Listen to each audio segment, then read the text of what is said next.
Let's get it, come on. As Juan Cruikshank, your one and only Move Swiftly speaker, checking in for a daily Move Swiftly thought, giving you a perspective on teamwork that you will not get anywhere else. We do not teach you how to rise to the occasion. We teach you how to fall to your level of preparation. Very, very light day, just some abs with the 2-mile run, considering I put a lot of mileage on the body over the past couple 3 days, past 3 days. And not only that, but I am recording this, we get mid-October now. We got a Saturday, we got a college football.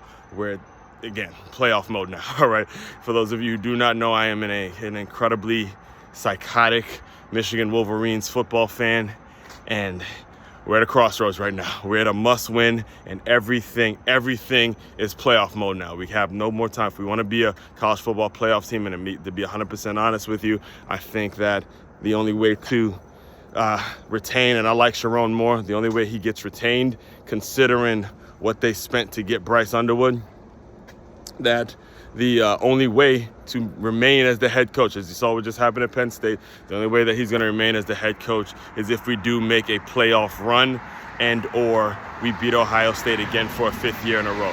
That's the only way he stays on. After that loss last week, the blowback from that loss, the things that were happening from that loss and all that, just the way we lost, how outcoached we looked, and how I just outcoached the whole thing, how far away we are from that national championship look that we had 2 years ago to where we are now. It's going to be a problem if we can't get ourselves back into the playoffs, considering that there's more teams going in now. So today is a big day in terms of what the future is going to look like for my Michigan Wolverines and what's going to happen with Coach Sherrone Moore. Right? And I'm bringing all this up because, again, the entire game, I've watched every single game this year. The entire game will be available on Film Session Saturday. Again, we play the Washington Huskies, team that we beat. We played in the national championship 2 years ago, and the team that we lost to last year when we went to their campus and got our ass kicked. It was one of the really, really bad losses that we had last year. Again, got a sort of a pass because, you lost everybody from the national championship team. But this year we got to get that dub, especially considering how we got our ass kicked last week. All right, so I'm bringing all that up to you because what we do around here, if you're new around this channel, is we take what happens in the game of football and we take those innovative teamwork lessons, we take all those major business lessons, and we apply them to your business. And what we got to take away from today, again, win or loss, is forget about what you did tomorrow, all right? Forget about what you did yesterday and focus on what you're going to be doing tomorrow. Your focus has to be about what's tomorrow. What you did yesterday don't mean a damn thing.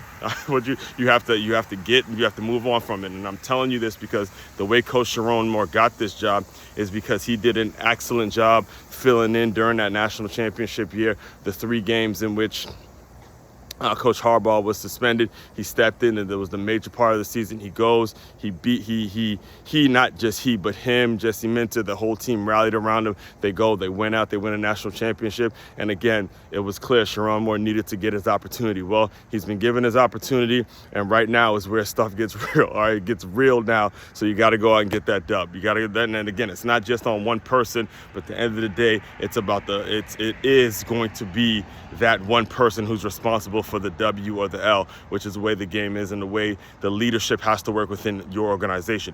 Do you have people in your organization? Do you have real leaders? One of the things that I actually broke down, I'll close you out with this concept. One of the things I teach at this school, I teach at this brand new startup school. And one of the things I broke down to a colleague of mine is the leadership structure at this school. And I'm not going to say their names out here, but there were 3 names on that structure in which are leaders of people who are not developing. They're not developing anything. They have their own agenda, and they go and try to, kind of just piece things together. They try to put Band-Aids on bullet wounds. They don't solve problems. They simply just go about their own agenda, hoping and try to kind of make things work for the right now, and they don't think about how it's going to affect the future. That's why the turnover and the amount of things that I've seen in that particular building is so high, and why, again, I'm able to do the work I do is because I've seen it done the wrong way by so many different people, and they're not the only 3. I've had previous places of employment that have done just as bad, just as bad, if not worse, in terms of the leadership. So I'm telling you all this as a business owner. You got to make sure you're constantly developing as a leader and constantly developing your people. So all that being said, main website to check out to dive deeper into all that work, it's makeyourmove.com. That's MakeYamove.com. One-stop shop for your teamwork and your self-development needs. Again, head over to Film Session Saturday to catch the full Michigan versus Washington game on my channel, where I'll be breaking it down in live action and seeing how we, hopefully we go on and get this dub. We got to get this dub, Wolverines. Let's go blue, baby. All right. So all that being said, as one Crookshank, your one and only Move Swiftly speaker, checking out. You guys continue to move swiftly. We will talk more soon.